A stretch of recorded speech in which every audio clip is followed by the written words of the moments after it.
Thursday marks exactly 26 years since the disaster at the Chernobyl nuclear power plant in the former Soviet Union. A memorial was held in Ukraine for the victims. People gathered in the town of Slavutich early Thursday for the memorial ceremony. The town is located about 50 kilometers from the Chernobyl plant. People mourned the victims by offering candles and flowers at a monument. A reactor at the Chernobyl plant exploded during an experimental operation on April the 26th, 1986. The blast released a massive amount of radioactive substances. More than 130,000 people living within a 30-kilometer radius of the plant were forced to evacuate. Around 30 plant workers and firefighters died of acute radiation sickness.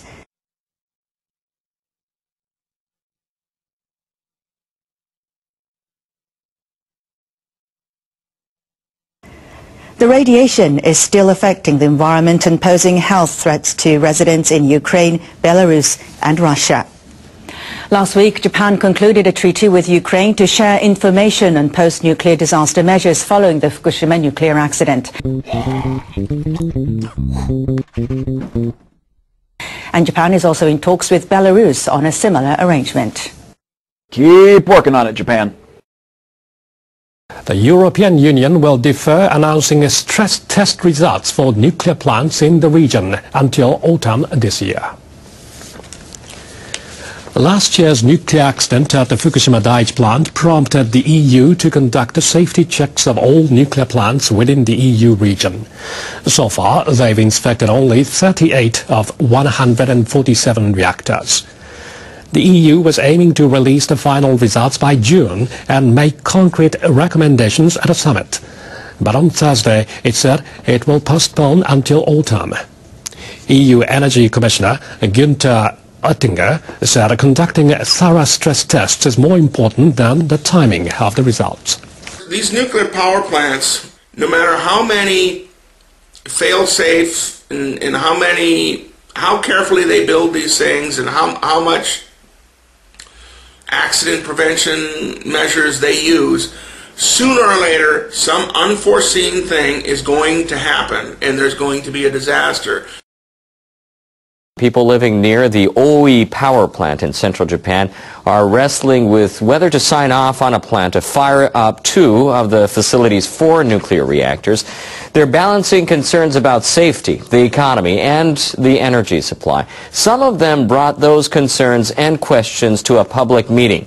The Oi reactors are the first units approved for restart in the year since an earthquake and tsunami triggered an accident at Fukushima Daiichi. Some 550 people attended the meeting Thursday. The gathering was open to local residents only. Activists opposed to the resumption of the reactors held a rally outside the venue. A central government official explained that experts have confirmed technology is in place to keep the Oi reactors cool, even in the event of a disaster like the one that hit Fukushima Daiichi. Residents also gave their views. I think Japan will not recover without the resumption of the Oi plant. If the government will seriously think about protecting people's lives, I'm in favor of turning the reactors back on. Some participants expressed concerns there is no quake-resistant office building at the Oi plant that would serve as a crisis center should an accident happen.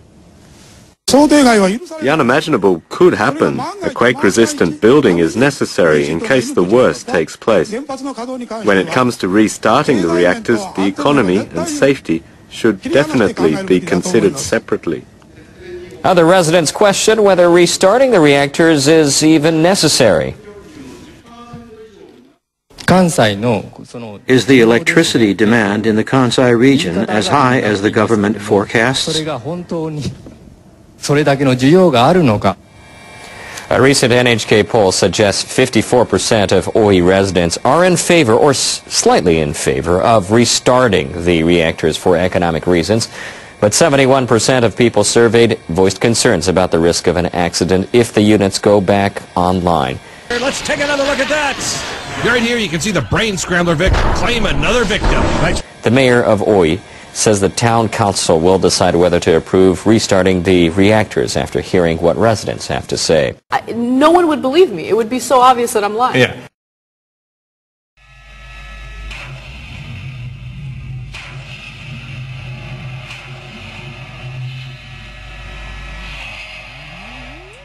Tokyo Electric Power Company has revealed that the March 11th damaged a critical only a minor change in nuclear fuel likely melted down. is trying to identify the Also cause. have been damaged by the quake.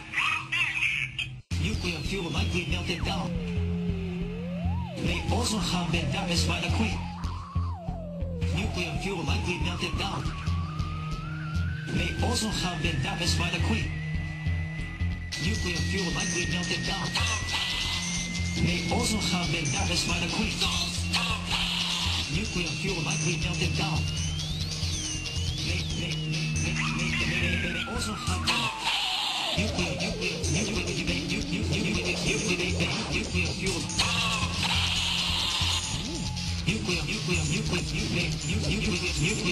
nuclear fuel likely. TEPCO says the drop in pressure is consistent with analysis that the piping system was damaged. Nuclear fuel likely melted down. They also have been damaged plant's most important safety features. Now, the utility has not yet found the cause of the stoppage. Only a minor risk of a new hydrogen blast.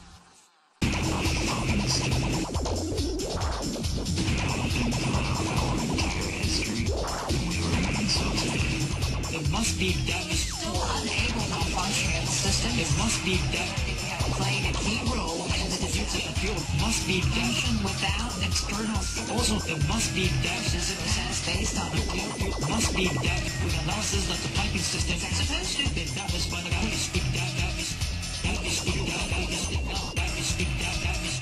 May also have been damaged by the quake.